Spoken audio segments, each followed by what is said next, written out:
ఆయన ఒక పెద్ద మనిషి. మంచి మనిషిలా గూడా కనిపిస్తూ ఉంటాడు. ఎప్పుడూ ధర్మ పన్నాలే వల్లిస్తూ ఉంటాడు. చుట్టూ ఉన్నవాళ్ళు కూడా నీతి వచనాలు చెప్తూ ఉంటారు. తీరా చూస్తే ఆ మనిషి తన వారసత్వం కోసం ఇంత భయానకంగా వ్యవహరించాడా?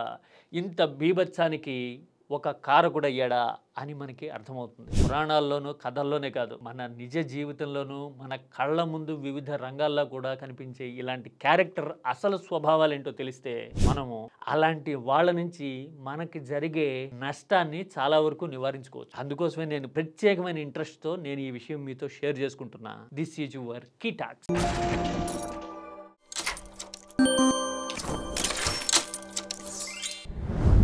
మహాభారతం మనలో చాలా మందికి తెలుసు. భారతాన్ని మదర్ ఆఫ్ ఆల్ స్టోరీస్ అంటారు. అంటే సినిమాలైనా, నాటకాలైనా, కథలైనా గానీ ఆ రిఫ్లెక్షన్స్ నుంచి వచ్చినవే. అంటే ఏవో కొన్ని పోలికలు, పాత్రలు అందులోంచి తీసుకున్నవే మనకి నిజ జీవితంలో కూడా కనపడతాయి అన్నమాట. ఇలా కనపడే పాత్రల్ని మనం చూడగానే కనిపించే ఇంప్రెషన్ వేరు, ఆ పాత్రల స్వరూప స్వభావాలు వేరు అని కొన్నిసార్లు మనకు అనిపిస్తుంది. సరిగ్గా అలాంటి క్యారెక్టరే ధృతరాష్ట్రుడు. ధృతరాష్ట్రుడిని చూడగానే పాపం కళ్ళు లేనివాడు వారసత్వాన్ని కంట్రోల్లో పెట్టలేకపోయాడు అని ఒక సింపథెటిక్ టోన్తో మాట్లాడతారు చాలామంది. కానీ వాస్తవం ఏంటో తెలిస్తే అవునా అందుకే ధృతరాష్ట్రుడి పాత్ర పోషిస్తున్నాడు అనే మాట వచ్చిందా అని అర్థమవటమే కాదు, ధృతరాష్ట్ర కౌగిలి అనేది ఎంత భయానకమైన ఎక్స్పీరియన్స్ అనేది కూడా మనకు అర్థమవుతుంది. ఇంతకీ ధృతరాష్ట్ర కౌగిలి అంటే ఏంటి?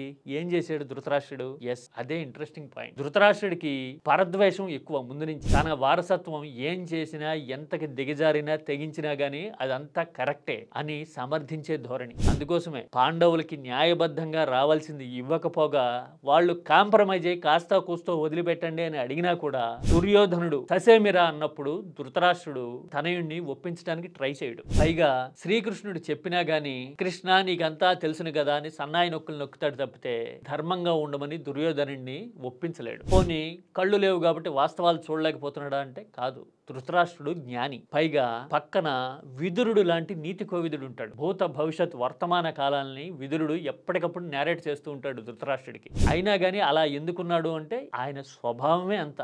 అంటే పైకి కనిపించేది వేరు, లోపల ఉన్న ఆలోచన ధోరణి వేరు. అందుకోసమే ఇలాంటి ధోరణి కారణంగానే మహాభారత యుద్ధం జరుగుతుంది. కౌరవులు మట్టి కరుస్తారు. యుద్ధం ముగిసిన తర్వాత బాధాకరమే, సోదరులైన కౌరవుల్ని ఇలా మట్టి కరిపించాల్సి వచ్చింది అనే పశ్చాత్తాపంతో పాండవులు ధృతరాష్ట్రుని కలవడానికి వస్తారు. ఇదే అదునుగా ఇంత జరిగిన తర్వాత కూడా ధృతరాష్ట్రుడు భీముడి మీద ప్రతీకారం తీర్చుకోవాలనుకుంటాడు. ఎందుకు అంటే శపథం చేసినట్టుగా భీముడు దుర్యోధనుడి తొడలు విరిచి మట్టి కరిపించాడు కదా, అందుకోసమని అనమాట. భీముడి మీద ప్రతీకారం తీర్చుకోవాలని అనుకుని భీమసేన ఎక్కడున్నావు ఇలా రా, నిన్ను కౌగలించుకొని నేను ఊరట పొందుతా అని పిలుస్తాడు. అంటే ప్రేమ నటిస్తూ దగ్గరికి రమ్మంటాడు అనమాట. విషయం తెలిసిన శ్రీకృష్ణుడు జీవమున్న ఇనప స్తంభాన్ని ధృతరాష్ట్రుడు ముందు నిలుపుతాడు. వచ్చింది భీముడే అనుకున్న ధృతరాష్ట్రుడు ఒక్కసారిగా తన నైజాన్ని బయటపెట్టి ఆ స్తంభాన్ని కౌగిలించుకుని పిండి పిండి చేస్తాడు. కళ్ళ ముందే ఆ స్తంభం బూడిదైపోవటము, ధృతరాష్ట్రుడి కళ్ళు, ముక్కు, చెవులు, స్వేద గ్రంథుల్లోంచి ద్వేషాగ్ని బయటికి రావడాన్ని చుట్టూ ఉన్నవాళ్ళు చూస్తారు. అవునా, ఇప్పటి వరకు మనం కళ్ళ ముందు కనిపించిన ధృతరాష్ట్రుడు వేరు, అసలు నైజం వేరనమాట అని చుట్టుపక్కల ఉన్న వాళ్ళు ఆశ్చర్యపోతూ ఉండగానే ధృతరాష్ట్రుడు మళ్ళీ తనదైన శైలిలో నటన మొదలుపెట్టేస్తాడు. ఏంటది? నా ఆవేశం కారణంగా భీముడిని ఇంత పని చేశానా నేను, అరెరే నా తమ్ముడు కొడుకే భీముడు అని పశ్చాత్తాపం నటించడానికి ధృతరాష్ట్రుడు ప్రయత్నం చేస్తాడు. విషయం ముందుగానే తెలిసిన శ్రీకృష్ణుడు మీరంతా ఆవేదన పడాల్సిన పని లేదు, మీరు కౌగిలించుకున్నది ఇనుప స్తంభాన్ని అని చెప్పేసరికి ధృతరాష్ట్రుడు అర్రెరే ప్రపంచానికి దొరికిపోయానే, నా వాస్తవ రూపం అర్థమైపోయిందా అని ఖిన్నుడైపోవటం మహాభారతంలో కనపడుతుంది. అంటే అప్పటి వరకు నటించిన తీరు, జీవించిన తీరు వేరు, లోపలుండే వాస్తవం వేరు అనమాట. అందుకోసమే ధృతరాష్ట్ర కౌగిలి